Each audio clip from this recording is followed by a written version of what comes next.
خصوصاً على افضلهم وخاتم النبيين محمد الامین وعلى آلہ وصحبہ اجمعین اما بعد۔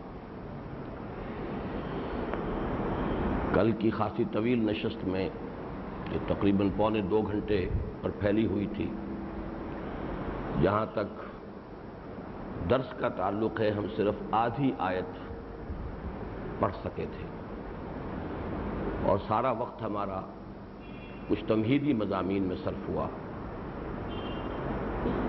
لیکن میں اس پر مطمئن ہوں کہ وہ مضامین اہم تھے، بنیادی تھے، اور اللہ کا شکر ادا کرتا ہوں کہ ان کے ضمن میں اپنے مطالعہ قرآن اور غور و فکر کے حاصل کو میں نے اپنے اطمینان کی حد تک آپ حضرات کے سامنے بیان کر دیا ہے، جس سے حکمت دینی کے بہت سے اہم گوشے ہیں کہ جن پر روشنی پڑتی ہے۔ آج ہمیں چونکہ پوری سورت کا مطالعہ کرنا ہے اور اس سورہ مبارکہ کے آخر میں جو آیت ہے وہ آیت سجدہ ہے، لہذا پہلی تلاوت کے بعد ہم ایک سجدہ کر لیں گے، اس کے بعد دوران درس جب وہ آیت بار بار ریپیٹ ہوگی تو سجدے کی ضرورت نہیں ہوگی، البتہ درس کے اختتام پر پھر سب لوگ ایک سجدہ ایک مرتبہ اور کر لیں، اس طریقے سے جو اس کا تقاضا ہے وہ انشاءاللہ پورا ہو جائے گا۔ اعوذ باللہ من الشیطان الرجیم، بسم اللہ الرحمن الرحیم۔ اقرأ بسم ربک الذی خلق، خلق الانسان من علق، اقرأ وربک الاکرم الذی علم بالقلم، علم الانسان ما لم يعلم، کلا ان الانسان لیطغی ان رآہ استغنی، ان الى ربک الرجعی، ارأیت الذی ینہی عبدا اذا صلی، ارأیت ان کان علی الہدی او امر بالتقوی، ارأیت ان کذب وتولی، الم یعلم بان اللہ یری، کلا لئن لم ینتہ لنسفعا بالناصیہ، ناصیۃ کاذبۃ خاطئہ، فلیدع نادیہ، سندع الزبانیہ، کلا لا تطعہ واسجد واقترب، صدق اللہ العظیم۔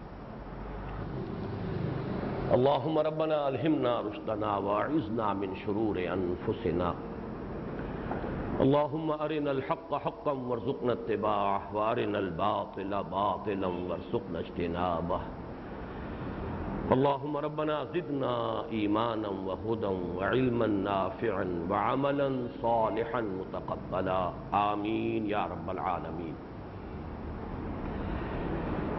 جو تمہیدی مضامین میں نے کل بیان کیے تفصیل کے ساتھ، ان کا ایک اجمالی اعادہ کر کے ہم آگے بڑھیں گے۔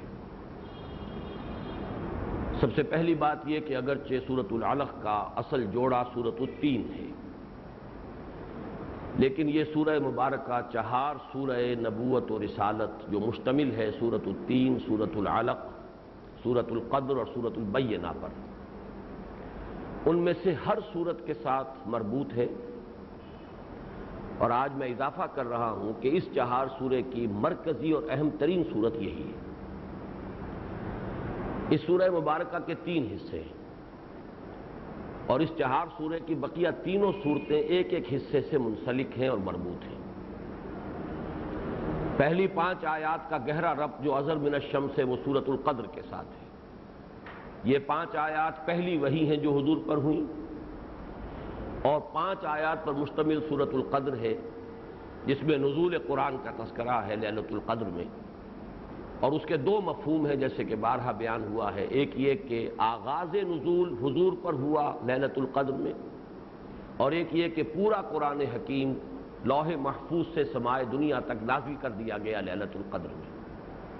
بہرحال دونوں مفہوم اس جگہ اس ربط کے ساتھ ان کا تعلق قائم ہے کہ پہلی وحی پر ہو رہی ہے وہ سورۃ العلق کی 5 آیات، اور سورۃ القدر کی 5 ہی آیات میں آغاز وحی کر رہا۔ سورۃ العلق کا دوسرا حصہ آیات مشتمل ہے، اس کا گہرا تعلق ہے سورۃ التین کے ساتھ۔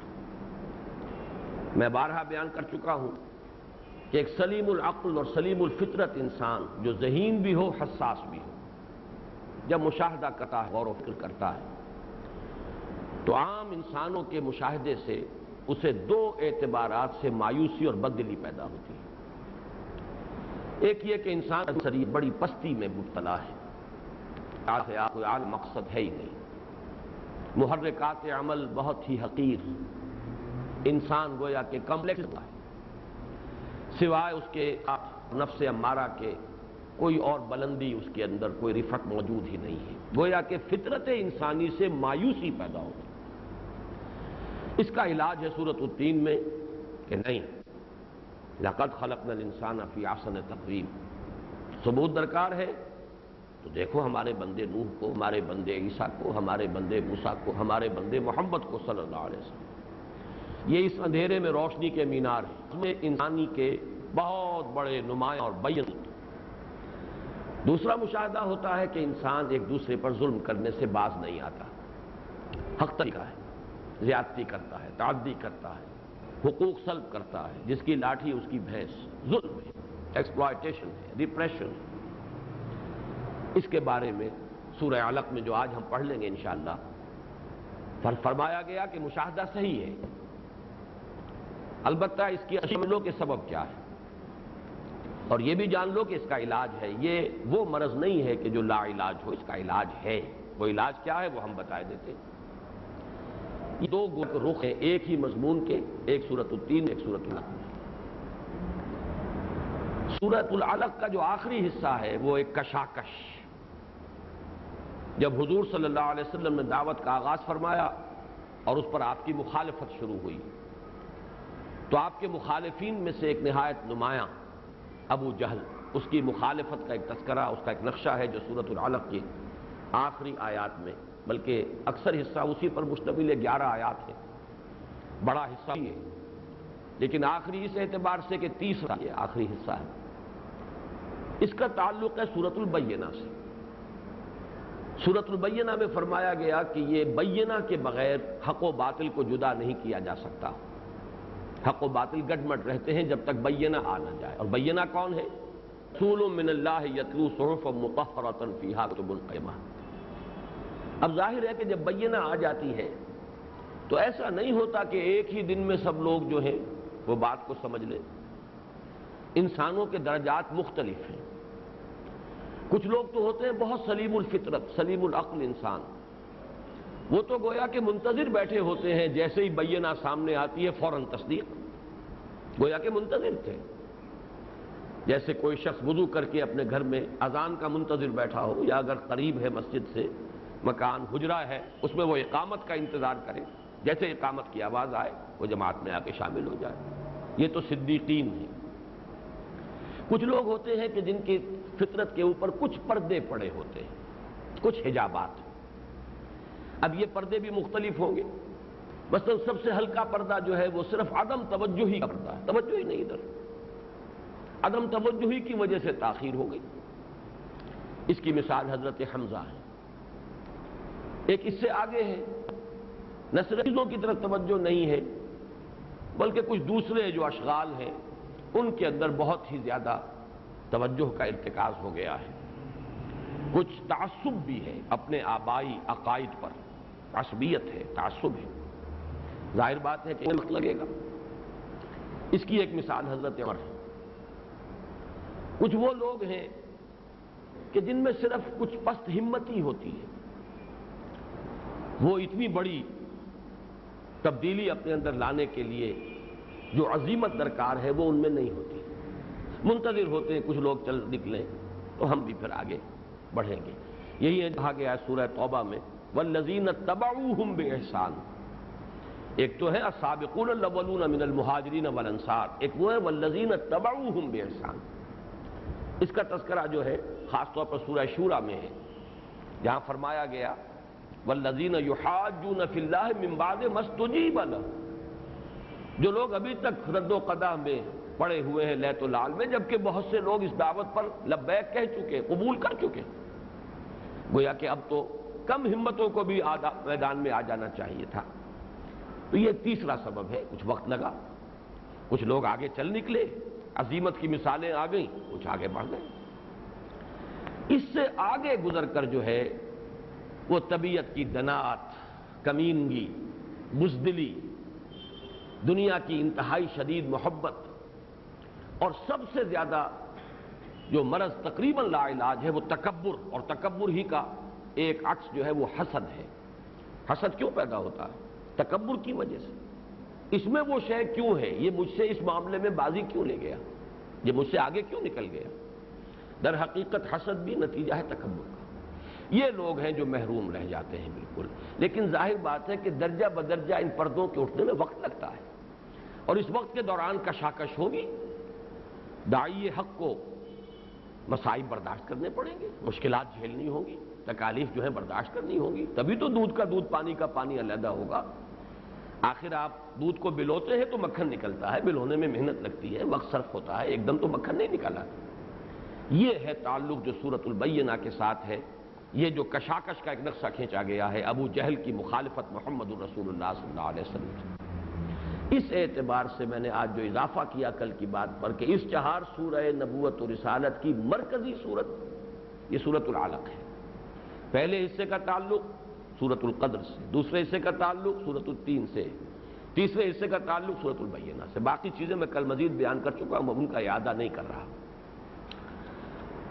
دوسرا جو کل کا مضمون تھا کہ ایک اعتبار سے تو یہ 4 سورہ ہے، جس کی ایک سورت جو ہے سورۃ العلق ہے، اور 4 سورتوں کا ایک گروپ بنتا ہے قرآن میں، اس اعتبار سے کہ جن کے شروع میں جن کے مطالع جو ہیں وہ تقریباً یقین کے ساتھ کہا جا سکتا ہے کہ وہ ابتدائی وحییں ہیں جو حضور پر ہوئی۔ یہ ہے سورۃ العلق پہلی، جس کی پہلی 5 آیات پہلی وحی ہیں جو حضور پر ہوئی۔ پھر سورۃ النون یا سورۃ القلم، یہ دوسری وحی ہے، اس کی ابتدائی 7 آیات جو حضور پر ہوئی۔ پھر سورۃ المزمل ہے، اس کی بھی 7 آیات ابتدائی ہیں۔ پھر سورۃ المدثر ہے، اس کی بھی 7 آیات ابتدائی ہیں۔ اس میں اضافہ میں نے کیا تھا، اس کے بعد سورۃ الفاتحہ، پھر یہ کہ سورۃ اللہب ہے۔ یہ تقریباً مجھے تو اس پر خاصا انشراح ہے، لیکن مجھے خوشی ہوئی کہ علامہ آلوسی نے بھی کم سے کم ان 4 صورتوں کے بارے میں اپنا اتفاق ظاہر کیا۔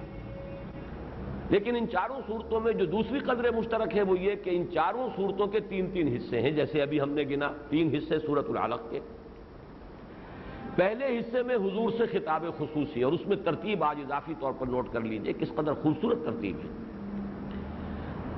سورۃ العلق کا پہلا حصہ صرف آغاز وحی ہے، اور حضور کو گویا کہ علم کے حصول پر آمادہ کیا جا رہا ہے۔ پڑھو، اقرا۔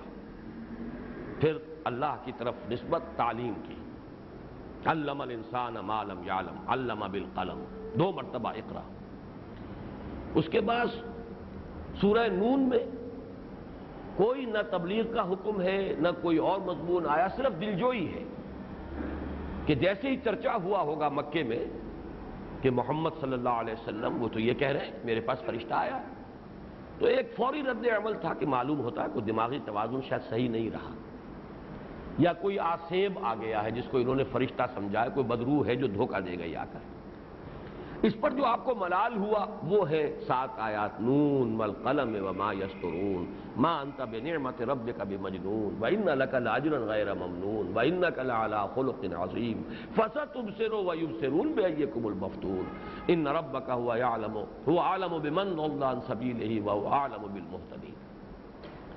تیسری صورت میں اب حضور کو ذاتی ریاضت، قیام اللیل اور ترتیل قرآن، یہ مشقت، یہ ذاتی ریاضت ہے۔ چوتھی صورت میں اب تبلیغ، قم فانذر وربک فکبر۔ 5ویں وحی جو ہے وہ سورہ فاتحہ، وہ گویا کہ اب نماز کا جو جزو لازم ہے اس کی تلقین ہو گئی۔ 6ٹھی وحی سورہ مسد یا سورۃ اللہب، یہ ہے گویا کہ اس کشاکش اور تصادم کی ایک نمایاں ترین صورت۔ ابو لہب جو آپ کا نہایت قریبی رشتہ دار، سگا چچا، لیکن وہی شدید ترین مخالف، نہ صرف وہ بلکہ اس کی بیوی بھی، اس کا تذکرہ ہے سورۃ اللہب۔ تو بڑی حسین ترتیب ہے، یہ ہے کہ جو ابتدائی وحی ہو رہی ہے محمد الرسول اللہ صلی اللہ علیہ وسلم۔ پھر چاروں صورتوں میں دوسرا مضمون ہے آخرت. یہاں 3 آیتیں، کلا ان الانسان لیطغی ان رآہ استغنی ان الی ربک الرجعی. سورہ نون میں ایک تمثیل، ایک حکایت یا ایک واقعے کے پیرائے میں کذالک العذاب والعذاب الآخرۃ اکبر لو کانوا یعلمون. پھر سورہ مزمل میں ان لدینا انکالا وجحیما وطعاما ذا غصۃ وعذابا الیما. ابھی تک یہاں یوم قیامت کا تذکرہ نہیں آیا ہے. یوم قیامت کا سورہ مزمل میں آیا، یوم یجعل الولدان شیبا السماء منفطر بہ، یہ انداز جو ہے. اور پھر اس کا صحیح ترین 3 آیتوں کے اندر جو آیا ہے فَإِذَا نُقِرَ فِي النَّاقُورِ فَذَلِكَ يَوْمَئِذٍ يَوْمٌ عَسِيرٌ عَلَى الْكَافِرِينَ غَيْرُ يَسِيرٌ. تیسرا حصہ ان چاروں صورتوں کا مخالفین اور معاندین. سورۃ العلق میں ابو جہل، سورہ نون میں 2 رائے ہیں، ولید بن مغیرہ یا اخنس بن شریق. سورہ مزمل میں جمع کے صیغے میں ہے وَذَرْنِي وَالْمُكَذِّبِينَ أُولِي النَّعْمَةِ وَمَهِّلْهُمْ قَلِيلًا. سورۃ المدثر میں تقریباً اجماع ہے کہ ولید بن مغیرہ کا ذکر ہے. آگے جیسے کہ معلوم ہے وہ تو بالکل کوئی پردہ ہے ہی نہیں. سورۃ اللہب کے اندر ابو لہب اور اس کی بیوی کا ذکر ہے، ام جمیل. یہ ہے گویا کہ ان 4 صورتوں کے مضامین کی باہمی مشابہت.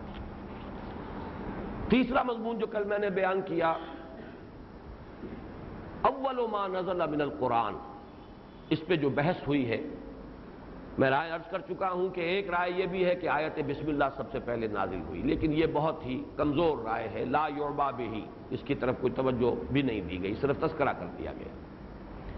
دوسری رائے ہے سورۃ الفاتحہ، اس کی توجیہ یہ سامنے آ چکی ہے کہ پہلی مکمل سورت سورہ فاتحہ نازل ہوئی. تیسری رائے جس پہ چونکہ بعض احادیث موجود ہیں اور حضرت جابر ابن عبداللہ انصاری رضی اللہ تعالی عنہ سے روایت ہے کہ انہوں نے کہا کہ پہلی وحی جو حضور پر ہوئی ہے وہ سورہ مدثر کی ابتدائی 7 آیات ہیں.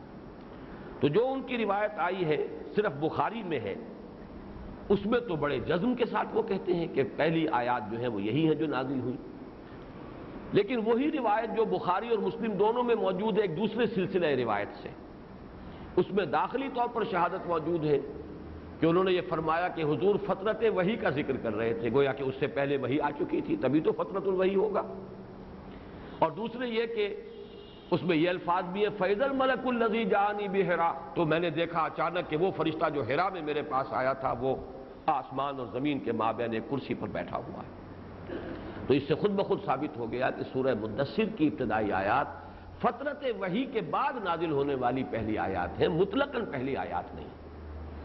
تو گویا کہ بالیقین ہم کہہ سکتے ہیں، اس پر اجماع ہے تقریباً، کہ سب سے پہلی آیات جو حضور پر نازل ہوئی وہ سورہ علق کی ابتدائی 5 آیات ہیں. اسی کے ضمن میں نے عرض کیا تھا یہ کب ہوا، یہ تاریخ ساز واقعہ، یہ تاریخ نے جو ایک ٹرن لیا ہے.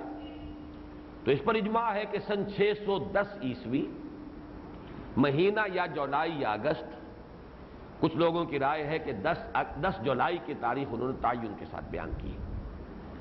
پھر یہ کہ اگر عام الفیل کہیں گے تو 40 عام الفیل ہے، اور اگر قبل ہجرت کا شمار کریں گے تو 13 قبل ہجرت قاف ہا. ماہ رمضان مبارک اس میں کوئی شک نہیں، لیکن رات کون سی ہے، 27ویں یا 24ویں یا 21ویں، یہ میں عرض کر چکا ہوں کہ میں نے کبھی پہلے کہیں پڑھا تھا 24ویں پر زیادہ رجحان ہے، لیکن اب مجھے وہ حوالہ نہیں مل سکا. البتہ 21ویں کے ضمن میں مولانا مبارک صفی پوری جنہوں نے کتاب لکھی الرحیق المختوم، عربی زبان میں سیرت کی بڑی عمدہ کتاب جس کا اردو ترجمہ بھی چھپ گیا ہے، انہوں نے 21 رمضان مبارک 21ویں شب جو ہے اس کے حق میں رائے ظاہر کی ہے. اور ان کی دلیل یہ ہے کہ یہ ثابت ہے کہ وہ دوشنبہ کی رات تھی، پیر کی رات تھی، اور اس کو جو انہوں نے حساب جوڑا ہے تو اس سے وہ 21ویں شب بنتی ہے. واللہ عالم. زیادہ جو وقت ہمارا کل صرف ہوا وہ کیف کان بدء الوحی، اور اس میں اللہ کا شکر ہے کہ ہم نے پوری روایت حضرت عائشہ صدیقہ رضی اللہ تعالی عنہا سے جو ہے، جو ان کے بھتیجے عروہ ابن زبیر سے ہے رضی اللہ تعالی عنہما، تو یہ جو روایت ہے یہ ہم نے 10 برس کل پڑھی ہے. اور یہ تو چونکہ نہایت ثقہ، نہایت معتمد علیہ. ایک بات نوٹ کر لیجئے اس میں کہ حضرت عائشہ تو ظاہر بات ہے کہ ان کی تو پیدائش بھی اس واقعے کے بعد ہوئی ہے، اس لیے کہ حضرت عائشہ رضی اللہ تعالی عنہا کی عمر جو روایت ہے بخاری کی وہ تو یہ ہے کہ 6 سال کی تھی جب نکاح ہوا ہے۔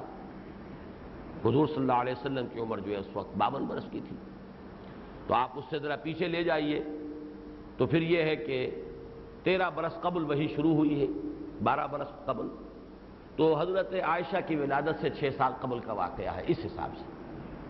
لیکن ظاہر ہے جو قرب رہا حضرت عائشہ کو حضور سے، حضرت عائشہ ہی نے کھود کھود کر سوال کر کر کے یہ حقائق جو ہیں دریافت کیے حضور سے۔ مثلا ان کا وہ سوال بھی آتا ہے کہ حضور آپ پر یوم احد سے زیادہ سخت بھی دن کوئی گزرا ہے؟ اب یہ ان کے ہوش کا ہے دن۔ حضور نے فرمایا ہاں، یوم طائف مجھ پر یوم احد سے بھی کہیں زیادہ سخت تھا، پھر پورا واقعہ بیان کیا۔ اور اصل میں یہ حکمت ہے کہ اگرچہ مکی دور میں جو رفاقت رہی ہے حضور کی وہ تو اپنی پہلی زوجہ محترمہ حضرت خدیجہ کبریٰ رضی اللہ تعالی عنہا سے رہی طویل ترین، لیکن یہ ہے کہ ان کا تو انتقال ہو گیا سن 10 نبوی میں۔ اس اعتبار سے ان کے ذریعے تو ہمیں علم نہیں مل سکا، جو چند چیزیں ان کی ملتی ہیں ان سے اندازہ ہوتا ہے ان کے فہم کا، ان کی سمجھ کا، ان کی حکیمانہ طبیعت کا، ان کی شخصیت جو ہے اس کی میچورٹی اور پختگی کا۔ واقعہ یہ ہے کہ میں بالکل انہیں خواتین میں حضرت ابو بکر کا ہم پلہ مانتا ہوں کہ ابو بکر صدیق، صدیق اکبر، اور خدیجہ الکبریٰ، صدیقۃ الکبریٰ رضی اللہ تعالی عنہ۔ لیکن بہرحال چونکہ ان کا انتقال ہجرت سے پہلے ہو گیا 2-2.5 سال پہلے، اس لیے وہ علم کا خزانہ جو ہمیں ملا وہ حضرت عائشہ ہی سے ملا ہے۔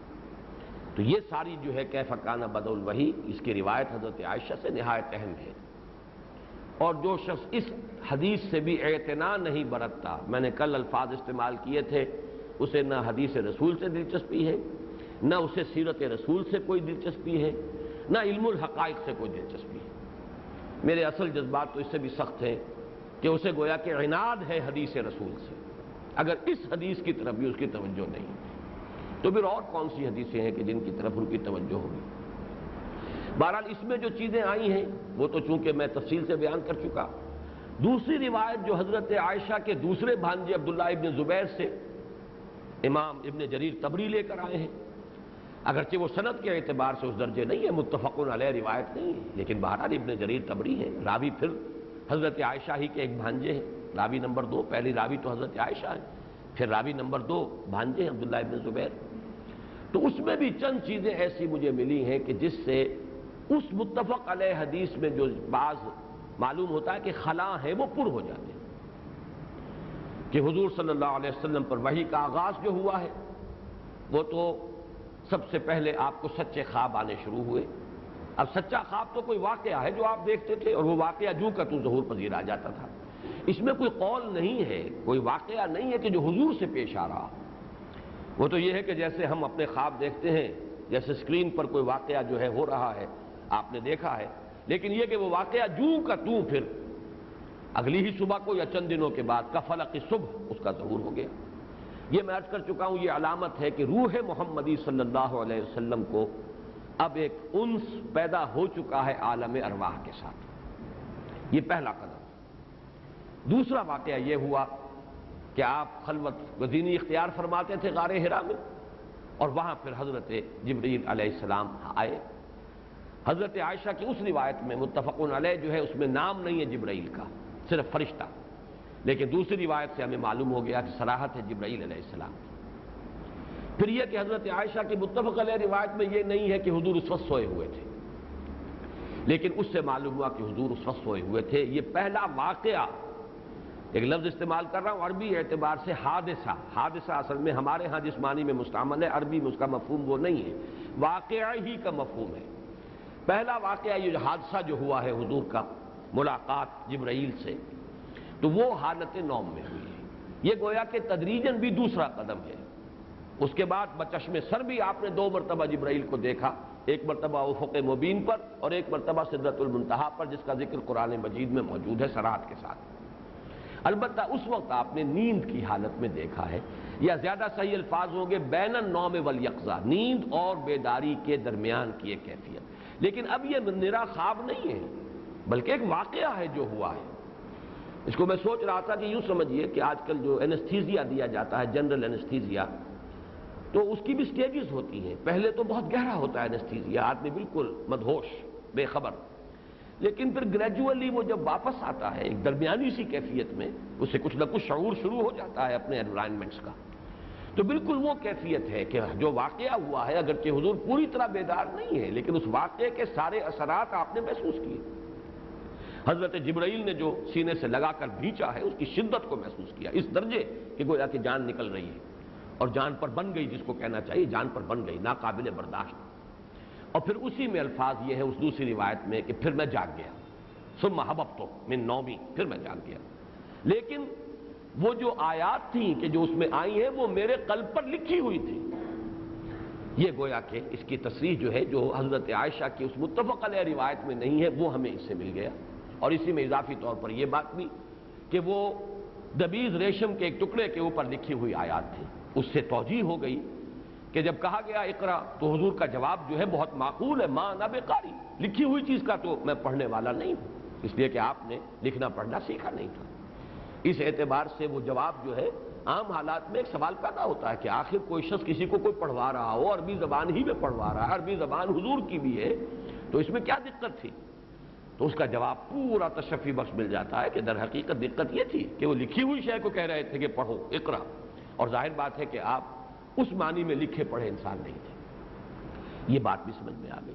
بہرحال یہ دونوں واقعات مل کر ہمیں بہت سے حقائق جو ہیں ان سے، یہ دونوں روایات جو ہیں ان سے ہمیں ان حقائق پر مطلع ہونے کی جو ہے سعادت حاصل ہوئی ہے، اور اس سے تدریجاً وحی کا جو آغاز ہوا۔ اسی لیے مجھے یاد پڑتا جب طالب علمی کا دور تھا، 3rd ایئر 4th ایئر ہوگا میرا میڈیکل کالج کا، تو ترجمان القرآن میں جو مولانا مودودی کی زیر ادارت نکلتا تھا، ایک مضمون شائع ہوا تھا، بدء الوحی و تباشیر نبوت۔ تو ہم حیران ہوئے تھے تباشیر کا لفظ کے کیا معنی ہے؟ یہ کسی بڑے ثقہ عالم کا مضمون تھا۔ بدء الوحی، وحی کا آغاز، اور تباشیر یہ بشارت سے ہے، حضور کو جو بشارتیں ملنی شروع ہوئی ہیں نبوت کی، تو یہ گویا کہ خود اپنی جگہ پر ایک بڑا علم اور حکمت کا موضوع ہے کہ کیسے تدریجاً جو ہے اس عالم سے جو آپ کا تعارف ہوا اور تعلق ہوا اور رابطہ قائم ہوا، تدریجاً اس میں کیسے ترقی ہوئی ہے۔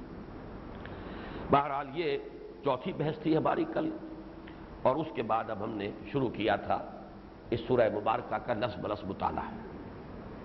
ایک اور بیچ میں مضمون آیا تھا حضور کی تعلیم، جس کے ضمن میں میں نے مولانا مودودی کی تحریر کے حوالے سے عرض کیا کہ بعض روایات جو سب کے سب مشہور تابعی امام شعبی رحمہ اللہ سے جو کہ منقول ہیں، لیکن نقل کرنے والوں میں علامہ ابن جریر بھی ہیں، ابن سعد بھی ہیں، قسطلانی بھی ہیں، زرقانی بھی ہیں، اور سب سے آگے بڑھ کر امام احمد ابن حنبل بھی ہیں، امام بہقی بھی ہیں، 2 محدثین بھی ہیں جو اس سند کو صحیح مانتے ہیں۔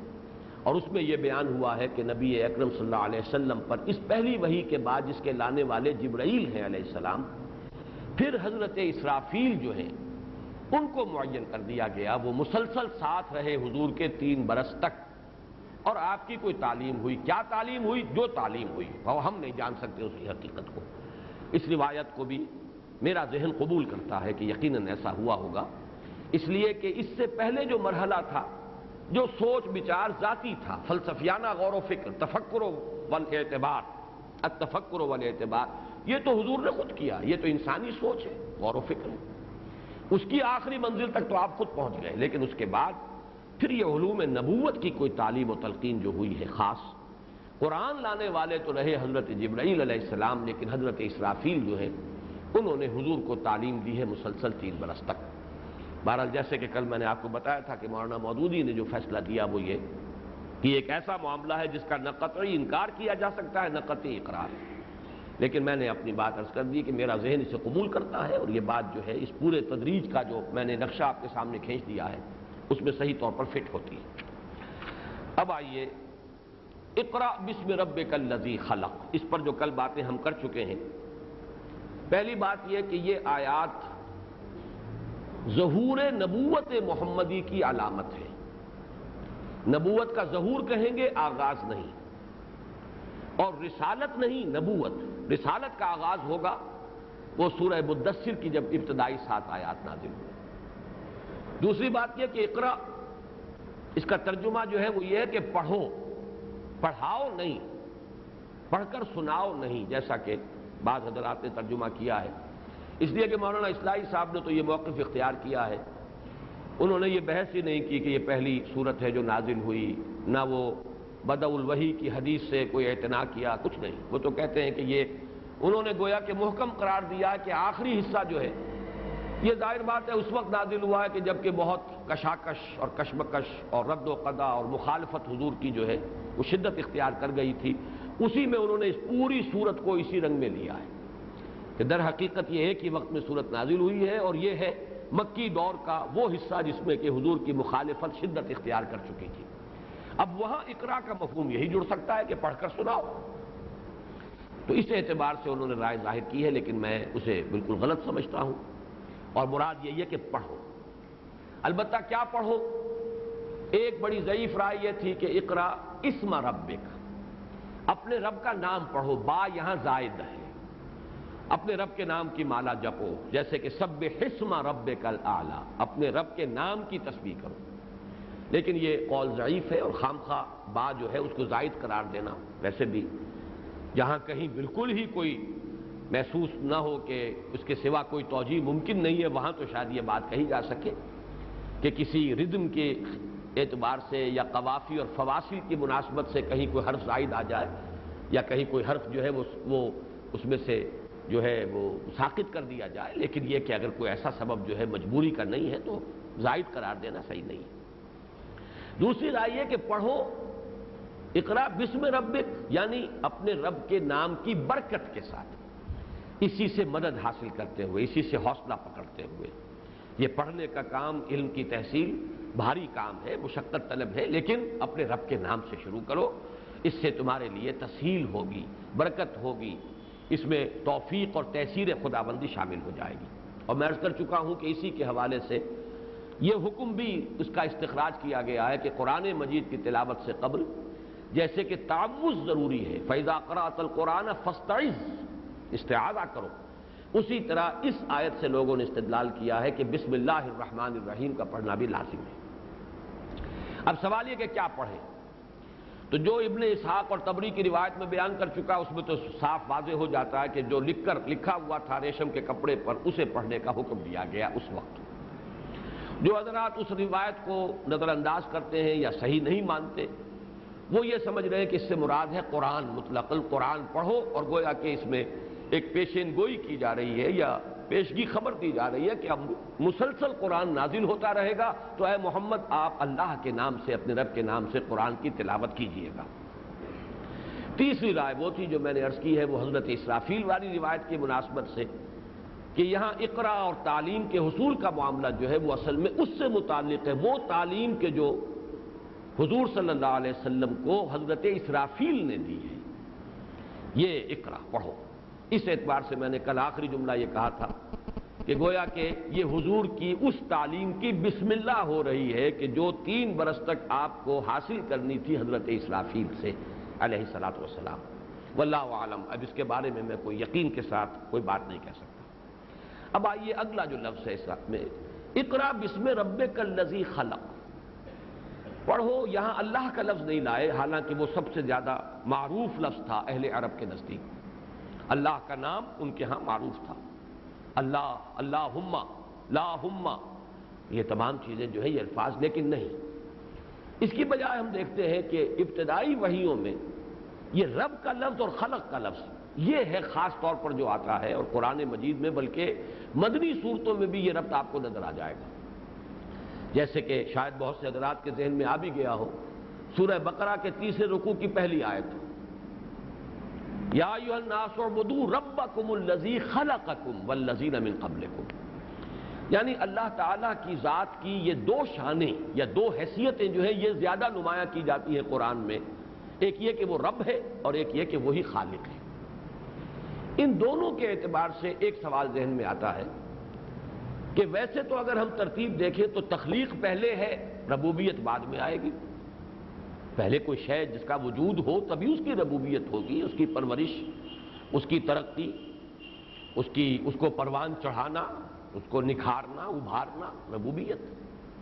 لیکن یہ کہ ہر جگہ پر ہم یہ دیکھتے ہیں کہ رب کا لفظ مقدم ہے اور خلق کا لفظ بعد میں آ رہا ہے۔ اقرأ باسم ربک الذی خلق، یا ایھا الناس اعبدوا ربکم الذی خلقکم والذین من قبلکم، یا ایھا الناس اتقوا ربکم الذی خلقکم من نفس واحدۃ وخلق منها زوجها وبث منہما رجالا کثیرا ونساء۔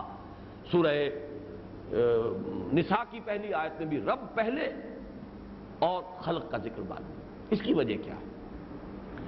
اس کی وجہ جو ہے آپ کی سمجھ میں آ جائے گی، اگر ذہن انسانی کا جو ارتقاء ہوتا ہے بچپن سے پھر اپنی پختگی تک، اس کا اگر جائزہ لیں گے تو پہلا تصور جو انسان کے ذہن پر آتا ہے بچپن ہی میں وہ ربوبیت کا تصور ہے۔ اسے کچھ احتیاجات محسوس ہوتی ہیں، بھوک لگتی ہے، اپنی ماں کی طرف لپکتا ہے، تو اگر بالکل ہی وہ انفینٹ ہے، ابھی انفینسی کا دور ہے، تو وہ اس کی چھاتی کی طرف لپکے گا، دودھ پیے گا، اس کے بعد بھی ماں ہی کی طرف رجوع کرے گا۔ اگر اس سے ذرا بڑی عمر ہو گئی ہے، کھانے کے لیے روٹی کا ٹکڑا، کوئی بسکٹ، کوئی شے ماں نے ہی دینی ہے۔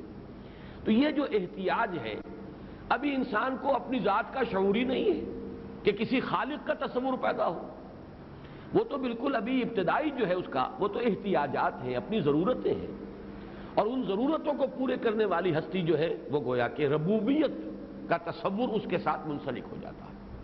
سب سے پہلے جو ہے وہ لفظ آتا ہے والدین کے لیے، کما ربیانی صغیرا وقل رب ارحمہما کما ربیانی صغیرا، اور یہ کہا کرو اے رب میرے والدین پر رحم فرما جیسے کہ انہوں نے مجھے پالا پوسا جبکہ میں چھوٹا سا تھا۔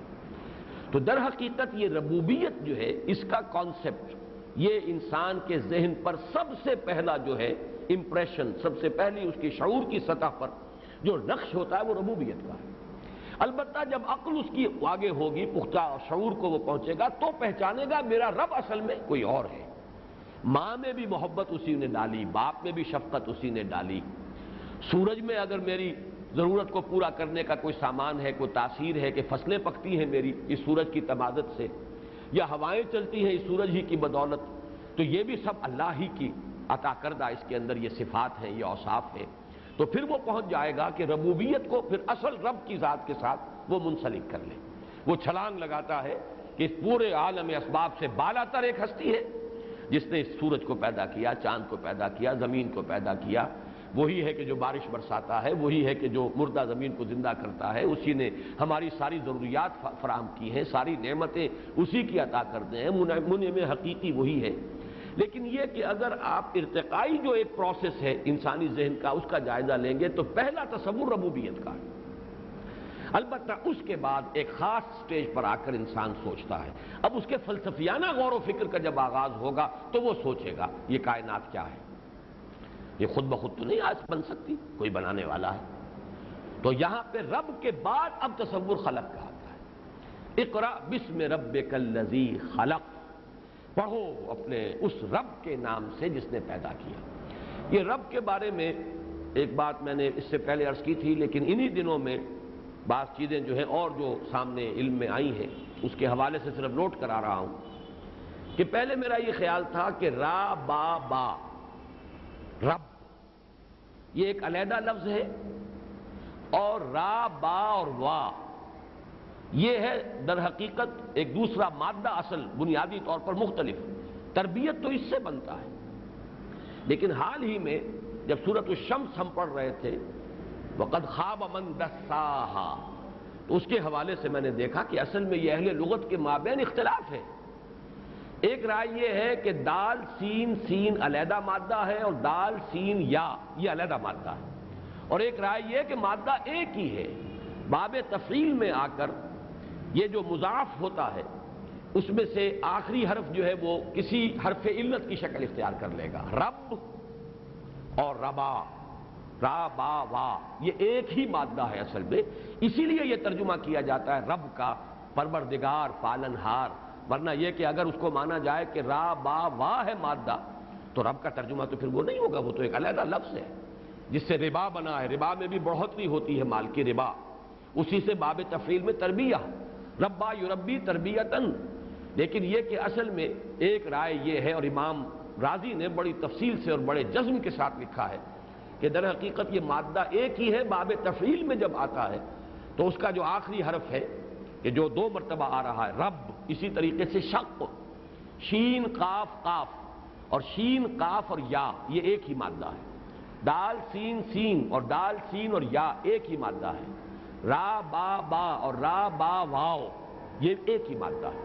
تو یہ میں نے صرف ان حضرات کو جنہیں لغت کے ذرا باریکیوں سے دلچسپی ہو ان کے لیے پھر دوبارہ عرض کر دیا ہے، اسی لیے ترجمہ رب کا صحیح ہے۔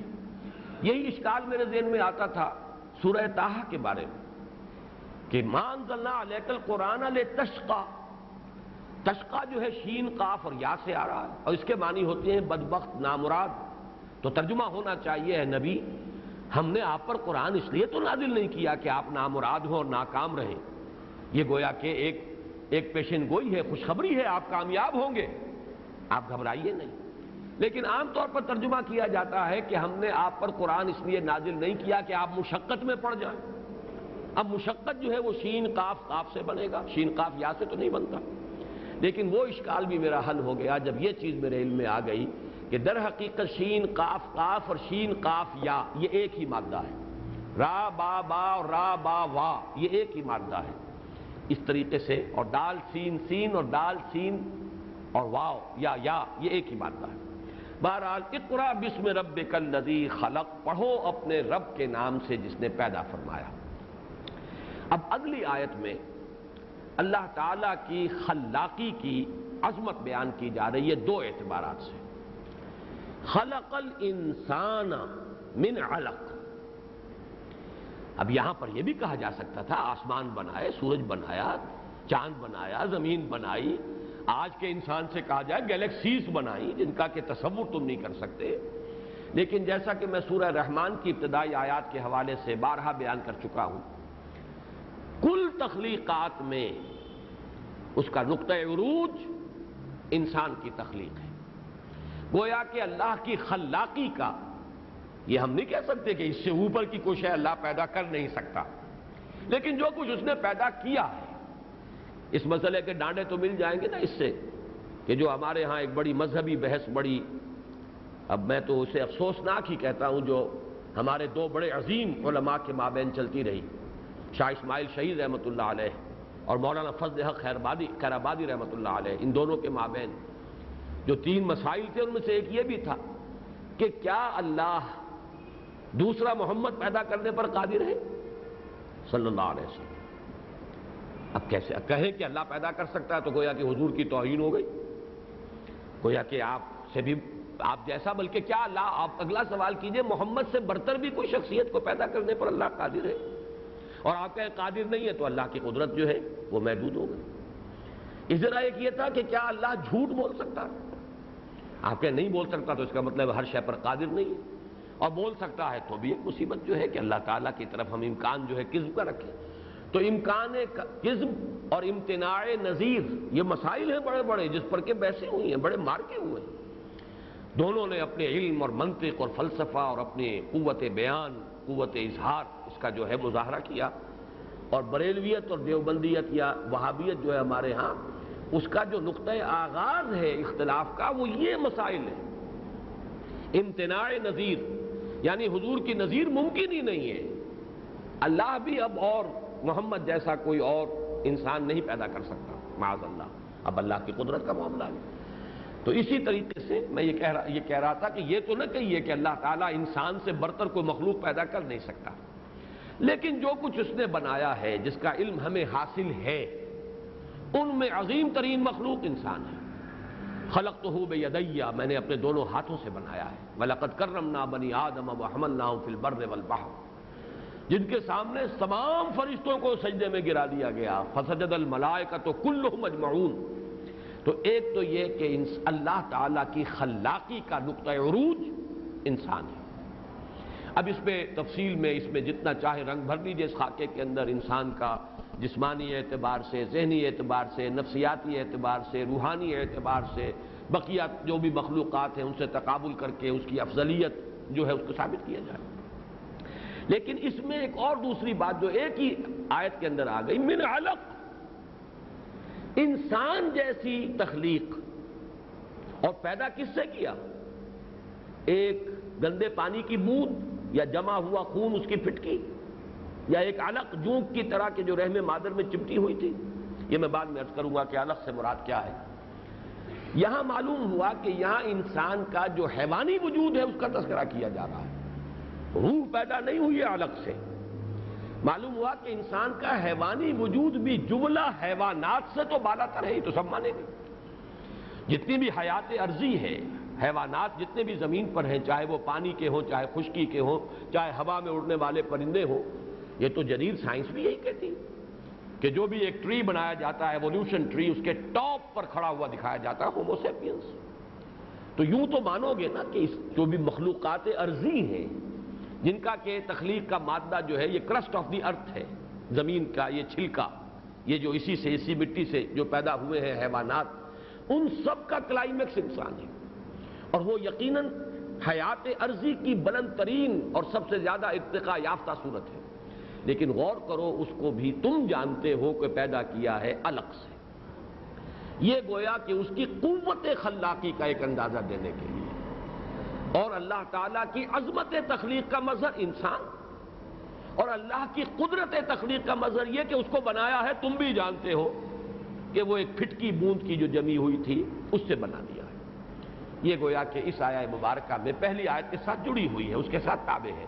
اقرأ بسم ربک الذی خلق خلق الانسان من علق۔ ان 5 میں سے یہ 2 آیتیں باہم بریکٹڈ ہیں، 3 آیتیں آخری جو ہیں، جو پچھلی 3 آیتیں وہ بریکٹڈ ہیں معنوی اعتبار سے، اسی لیے دوبارہ دہرایا گیا اقرأ وربک الاکرم۔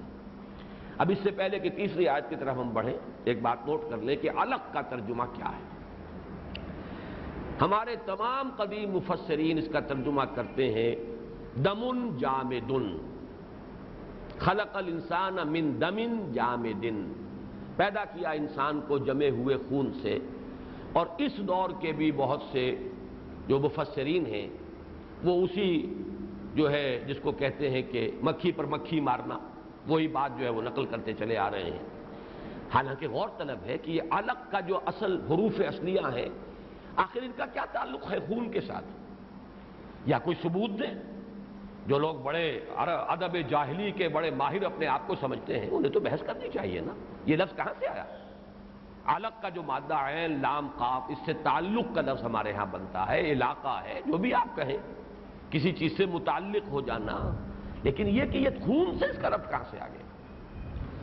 یہاں پر علم تفسیر کا ایک بہت اہم نقطہ آ رہا ہے، اور میں سمجھتا ہوں کہ یہ بھی اچھا ہے اس تفسیر سورہ علق کے حوالے سے یہ بہت سے اہم مضامین جو پہلے بھی آئے ہیں لیکن دوبارہ آ جائیں، اور ایک ہی سلسلے کے اندر ان تمام مضامین کو دوبارہ جو ہے وہ منسلک کر لیا جائے۔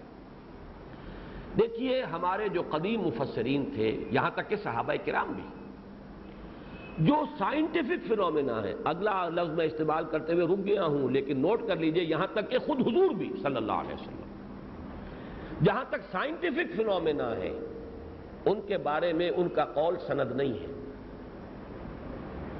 اس لیے کہ وہ تو ان کے ابھی معلومات سائنسی جو ہے بہت محدود تھیں۔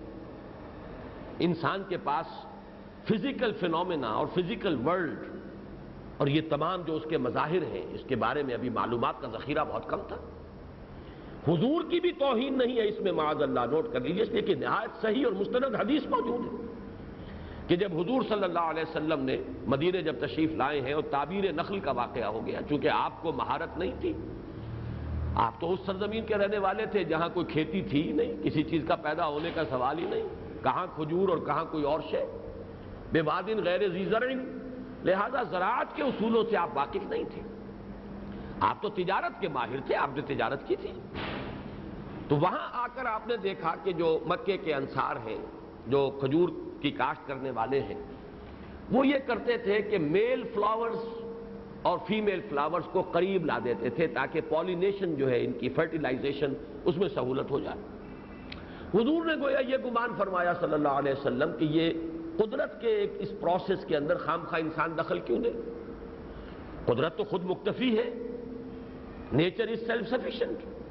تو آپ نے صرف یہ فرما دیا کیجولی، اگر آپ لوگ ایسا نہ کریں تو کیا ہے؟ حضور کا اس طرح فرما دینا بھی صحابہ کے لیے حکم کے درجے میں تھا، نہیں کیا، فصل کم ہو گئی، آرٹیفیشل پالینیشن کی یہ جد و جہد نہیں ہوئی، فصل کم ہو گئی۔ اب ڈرتے ڈرتے چپکے چپکے آئے اور آ کر عرض کیا حضور آپ نے یہ فرمایا تھا کہ نہ کرو تو کیا ہے، ہم نے نہیں کیا، تعبیر نخل یہ ہم نے نہیں کیا، تو فصل اس دفعہ کم ہوئی ہے۔ حضور نے فرمایا دیکھو یہ میرا کوئی حکم نہیں تھا، انتم اعلم بامور دنیاکم، تم اپنے دنیاوی معاملات مجھ سے زیادہ جانتے ہو۔ یہ ایک بہت اہم حدیث ہے۔ معلوم یہ ہوا، جو میرا اصول ہے اس کو نوٹ کر لیجئے، جہاں تک احکام دین کا تعلق ہے، احکام شریعت، اس میں محمد الرسول اللہ یقیناً آخری سند ہے، اور ہمیں ہر معاملے کو لے جانا ہوگا، آپ ہی کے قدموں میں پہنچنا ہوگا۔ بمصطفیٰ برساں خیش را کے دی ہماؤس، اگر بہو نہ رسیدی تمام بول حدیث۔ لیکن جو علم بالحواس ہے، سائنس اور ٹیکنالوجی کے جو علوم ہیں، جو ان شعبوں سے متعلق چیزیں ہیں، حضور یہ سکھانے نہیں آئے تھے انسان کو۔ اس کے لیے تو ایک دوسرا علم کا سلسلہ ہے جو اللہ نے انسان کو عطا کیا ہوا ہے، وہ سائنس کے معاملات ہیں، سائنٹیفک فینومینا ہے، یا پھر یہ کہ ان قوانین طبیعہ کی دریافت اور ان کو استعمال کرنے کا، انہیں ایکسپلائٹ کرنے کا، ان سے فائدہ اٹھانے کا یہ ایک فن ہے، یہ انسانی علم ہے۔ اس میں حضور صلی اللہ علیہ وسلم کا فرما دینا یہ کوئی حکم کے درجے میں نہیں، اور یہ کوئی سند نہیں ہوگا، وہ قطعی اور آخری بات نہیں ہوگی۔ تو جب حضور فرما رہے ہیں انتم عالم بامور دنیاکم، تو صحابہ کرام اور پھر آپ کے ائمہ اور مفسرین، یہ تو ظاہر بات ہے تا دیگراں چہ رسد، ان میں سے کسی کی بات سند نہیں ہو سکتی۔ ایک تو اصول یہ سمجھ لیجیے۔ دوسری بات یہ کہ کیوں انہوں نے اسے قرار دیا کہ یہ جمع ہوا خون اس سے مراد ہے۔ دیکھیے ارلی ڈیز میں اگر ایبارشن ہو جائے تو کیا چیز نکلتی ہے باہر؟ اگر اسقاط ہو گیا ہے ارلی ڈیز میں، پریگننسی جو ہے ابھی بالکل ابتدائی سٹیجز میں ہے، تو وہ تو میکروسکوپک جو ہے انسان اپنی نیکڈ آئی سے دیکھے گا، جمع ہوا خون کا لوتھڑا ہوتا اور کچھ بھی نہیں۔ اس کو سمجھا ہے اس وقت کے لوگوں نے کہ یہ ہے وہ علقہ جس سے بچہ بنتا، اگر یہ اسقاط نہ ہو جاتا، اگر یہ حمل گر نہ جاتا تو اس سے بچہ بنتا۔ تو جہاں تک ایک لفظ نطفہ ہے اس کو تو وہ جانتے تھے، نطفۃ من منی یمنا، وہ تو وہ منی جو ہے اس کی ایک بوند اس کو جانتے تھے، تو نطفہ تو اسی کے لیے رہا۔ لیکن اس کے بعد علقہ ہے، پھر مضغہ ہے، مضغہ ہے ایک لوتھڑا، اس سے اگلی ذرا لیٹر سٹیج کے اوپر اگر ایبارشن ہوگی تو وہ ایک لوتھڑا، اس کے اندر کچھ نہ کچھ مخلقۃ وغیرہ مخلقۃ، لوتھڑے کی ایک سٹیج وہ بھی ہے کہ جس میں ابھی اعضاء جو ہے وہ ظاہری نہیں ہوتے، اور ایک سٹیج وہ ہوتی ہے جس میں پتہ چل جاتا ہے یہ ہاتھوں کے نشان ہیں، یہاں سے ہاتھ بنیں گے، بنتے اگر یہ حمل جو ہے جاری رہتا، یہ وہ ٹانگوں کا معاملہ آ رہا ہے، ایکسٹریمٹیز کے یہ بڈز بن گئے ہیں، وہ نظر آ جائیں گے، آنکھوں کا نشان نظر آ جائے گا، یہاں آنکھ بنتی۔ تو مخلقۃ وغیرہ مخلقۃ جو مضغہ ہے یہ بھی نیکڈ آئی دیکھ سکتی ہے۔ یہ جو علق ہے اس کا کوئی انسان کے لیے کوئی امکان نہیں تھا کہ اس کی حقیقت کو سمجھ سکتا جب تک کہ مائکروسکوپ ایجاد نہیں ہوئی۔ لہذا اس لفظ علقہ جو ہے اور علق، اس کی اصل حقیقت اب آشکارا ہوئی ہے، اور اس میں ہرگز کوئی توہین نہیں ہے۔ اگر ہم اپنے جو متقدمین ہیں مفسرین، اگر ہم ان کی رائے سے اختلاف کریں، اس لیے کہ ویسے بھی کوئی جو لغوی بھی کوئی بنیاد نہیں ہے کہ علقہ سے دمن جامدن کیسے بن گیا، اس لفظ سے کیا تعلق ہے جمے ہوئے خون کی پھٹکی۔ لیکن میں یہ عرض کروں گا کہ آج بھی کچھ لوگ اگرچہ وہ بڑے اپنے آپ کو روشن خیال سمجھتے ہیں لیکن مکھی پر مکھی مار رہے ہیں، اس لیے مار رہے ہیں سائنس انہوں نے نہیں پڑھی، عربی پڑھ لی ہے، کچھ اور علوم پڑھ لیے ہیں، چلیے شعر جاہلی بھی پڑھ لیا ہے، لیکن سوال یہ کہ سائنس اگر نہیں پڑھی ہے تو یہ سائنٹیفک فینومینا کیسے ان پر منکشف ہوں گے؟ لہذا وہ ان میدانات میں جو ہے بالکل اسی طریقے سے مکھی پر مکھی مار رہے ہیں کہ علق کا مطلب یہی ہے۔ اس پر سب سے زیادہ اس عہد حاضر میں مصری علماء نے جو ہے تحقیق کی اور اس پر کتابیں لکھی گئی ہیں، جو میں نے عرض کیا سن 61 میں کتاب شائع ہوئی تھی، بحوث فی تفسیر القرآن تفسیر سورۃ العلق، وہ میرے پاس موجود ہے، اس میں یہ بات سامنے آ گئی تھی۔ اور اس دور میں تو اس پر جو ریسرچ ہوئی ہے، اور کینیڈا میں جو دو علم جنین کے جو بڑے ٹاپ کے ماہرین ہیں، جو پوری دنیا میں مانے جاتے ہیں کہ یہ ایمبریولوجی پر جو ہے آخری سند ہے، جن کی کتابیں جو ٹیکسٹ بکس کے طور پر اکثر یونیورسٹیز میں استعمال ہوتی ہیں، اور انہوں نے تعجب کا اظہار کیا ہے کہ ہم حیران ہیں کہ آج سے 1400 برس قبل محمد صلی اللہ علیہ وسلم، ظاہر بات ہے وہ ایمان تو نہیں لائے، وہ اللہ کا کلام تو نہیں سمجھتے، اس کو محمد کا کلام سمجھتے، تو وہ کہتے ہیں کہ کیسے حضور نے صلی اللہ علیہ وسلم یہ اتنی صحیح تعبیرات کی ہیں کہ جن کی اصل حقیقت آج منکشف ہو رہی ہے، کہ آج ایمبریولوجی اپنی تمام تحقیق اور تفتیش کے مراحل طے کر کے جہاں پہنچی ہے، بین ہی وہی بات ہے کہ جو قرآن مجید کے اندر جو یہ سٹیجز بیان ہوئی ہے، نطفہ، پھر نطفت امشاج، پھر علقہ، پھر مضغہ بھی پہلے غیر مخلقہ، پھر مخلقہ، یہ تمام سٹیجز جو بیان ہو رہی ہیں، وہ کہتے ہیں کہ حیرت ہوتی ہے۔ یہ سارے مباحث میں سورۃ الدہر کے درس کے ضمن میں بیان کر چکا ہوں، صرف اس وقت نوٹ کراؤں گا آپ کو کہ پہلا لفظ ہے نطفہ، نطفتم من منی یمنا، یہ سورہ قیامہ کے آخر کی آیات میں آیا ہے۔ اس سے ہر انسان واقف تھا کہ ظاہر بات ہے کہ یہ جو مرد کی جو ایجیکولیشن ہوتی ہے، یہ پانی جو ہے رقیق پانی، اس کا کوئی نطفہ، اس کی کوئی بوند، اس سے سب واقف تھے۔ تو نطفہ کے مفہوم کے سمجھنے میں کوئی نہ بعد میں کسی انکشاف کی ضرورت تھی، نہ اس وقت کوئی اس میں کوئی مغالطہ ہو سکتا تھا۔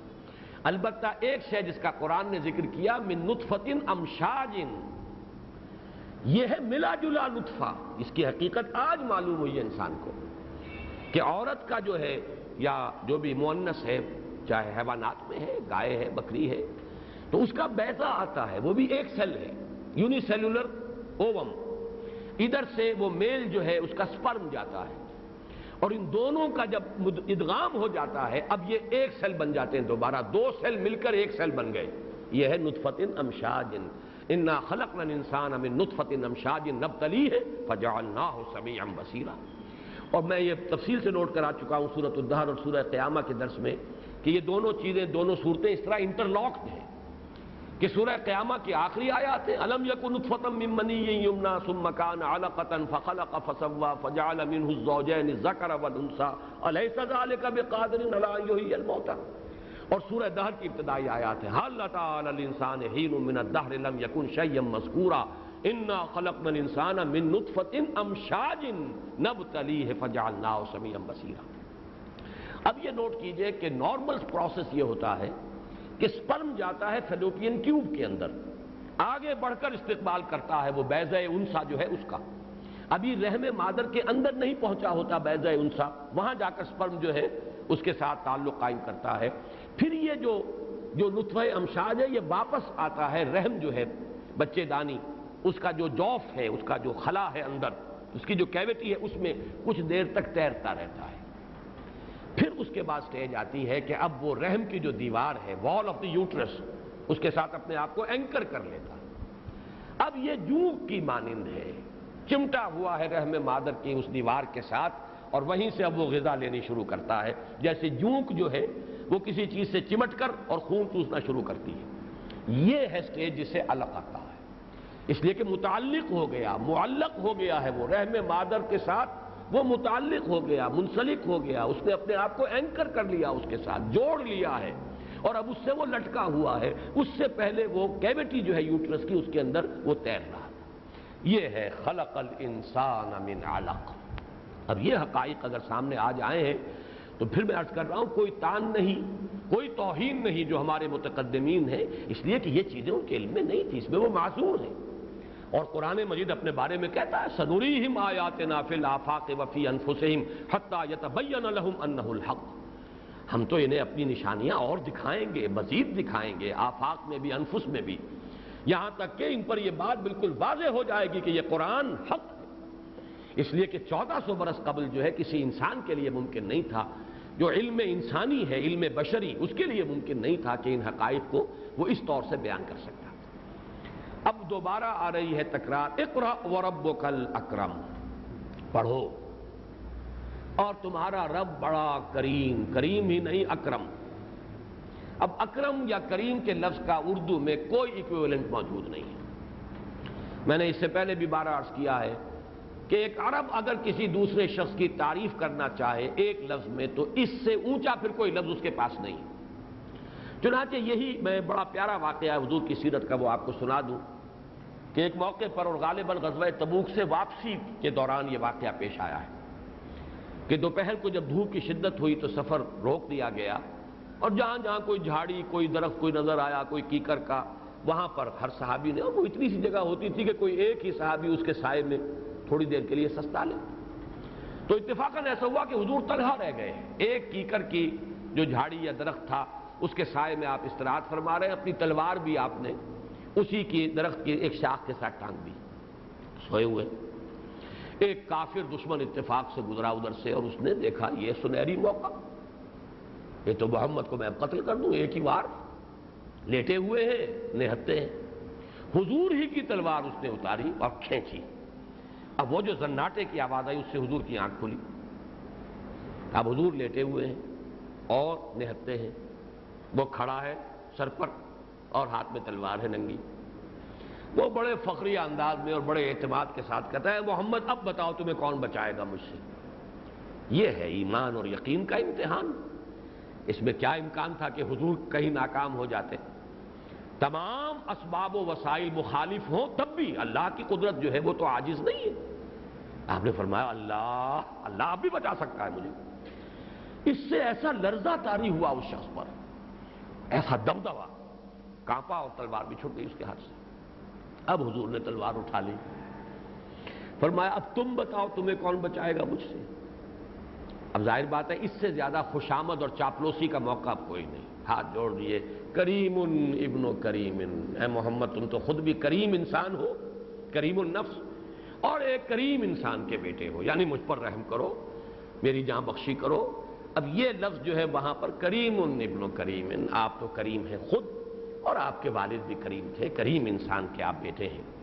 تو حضور نے مسکرا کر فرمایا ٹھیک ہے میں تمہاری جان بخشتی، یعنی تمہیں چھوڑتا ہوں، لیکن ایک وعدہ کرو آئندہ کبھی مسلمانوں کے خلاف کسی جنگ میں شرکت نہ کرنا. اس نے کہا ٹھیک ہے میں حاضر ہوں. پھر اب جو گیا ہے اپنے وہ قبیلے میں تو جا کر اس نے کہا جئتکم من اکرم الناس، میں اس وقت جو تمہارے پاس آیا ہوں، جان بچی تو لاکھوں پائے والی بات ہے، میں تو بالکل اس آخری سٹیج پر پہنچ گیا تھا. جئتکم من اکرم الناس، میں تمام انسانوں میں جو سب سے بڑھ کر کریم انسان ہے میں آج اس کے پاس سے آ رہا ہوں تمہارے پاس. تو یہ کریم اور اکرم کا جو مفہوم ہے اس کو اس روایت سے آپ سمجھ سکتے ہیں. میں آج سوچ رہا تھا تو ایک لفظ اگرچہ کچھ قریب آتا ہے، اور پڑھو اور تمہارا رب بہت فیاض ہے. فیاض کا لفظ جو ہے کچھ قریب آتا ہے کریم کے، یعنی جس کی داد و دہش ہے، جس کا فضل و کرم ہے، جو جود و سخا میں ید طولا رکھتا ہے. یہ تمام اوصاف جمع کیجئے تو پھر یہ کہ وہ کریم. اقرا وربک الاکرم. اب یہاں میں نے کل عرض کیا تھا کہ اصل میں یہ الفاظ خود بول رہے ہیں کہ اس میں ایک حوصلہ افزائی، ہمت افزائی کی بات ہے کہ گھبرائیے نہیں. جو بھی سلسلہ تعلیم کا ہے یا جو بھی اب مشقتیں آنی ہیں آپ جھیلیے، اللہ کا کریم ہے، اس کے فضل پر، اس کے کرم پر، اس کی عنایت پر، اس کی شفقت پر، اس کی توفیق پر، اس کی تیسیر پر پورا اعتماد کرتے ہوئے آغاز کیجیے. یہاں پھر میں وہ الفاظ لا رہا ہوں. ظاہر بات ہے کہ حضور کی شان اپنی جگہ پر ہے اور یہ الفاظ کہتے ہوئے ذرا زبان لڑکھڑاتی ہے. میں نے کل بھی کہا تھا کہ حضور کی بسم اللہ ہو رہی ہے یہ. اور بہرحال اللہ تعالیٰ کے سامنے تو حضور کا مقابلہ رب رب وَإِن تَنَزَّلْ وَالْعَبْدُ عَبْدٌ وَإِن تَرَقَّى، بندہ کتنا ہی اونچا ہو جائے بہرحال بندہ ہے. اللہ کے سامنے تو وہ ایک اس چھوٹے سے شاگرد ہی کے مانند ہے، جیسا کہ ہم کسی بڑے استاد کے سامنے کسی شاگرد کو بٹھاتے ہیں اور اس کی بسم اللہ کراتے ہیں. تو ظاہر بات ہے کہ وہ تقابل جب اللہ کی ذات سے ہوگا تو وہی نسبت بلکہ اس سے بھی بڑی نسبت سامنے آئے گی. تو اسی انداز میں یہ دل جوئی اور حوصلہ افزائی کا کلمہ ہے اقرا وربک الاکرم الذی علم بالقلم، جس نے کہ تعلیم دی ہے قلم کے ذریعے سے. اب یہاں ایک بہت اہم مسئلہ سامنے آ جاتا ہے. اس سے معین ہو رہا ہے کہ اس سے مراد ہے انسانی علم، اس لیے کہ حضور کو جو کوئی تعلیم دی جا رہی ہے وہ قلم سے نہیں دی جا رہی. اگرچہ ہمارے بعض مفسرین نے کہا کہ یہاں حضرت اسرافیل گویا کہ قلم کے درجے میں بمنزلہ قلم، یا حضور کی تعلیم میں حضرت جبرائیل کو بھی ایک قلم کی حیثیت حاصل ہے. قلم خود کچھ نہیں پڑھاتا، قلم تو کسی کے ہاتھ میں ہوتا ہے، وہ لکھتا ہے. تو اصل میں تو کلام اللہ کا ہے، لیکن جبرائیل اسے منتقل کر رہے ہیں محمد تک صلی اللہ علیہ وسلم. یہ اصل علم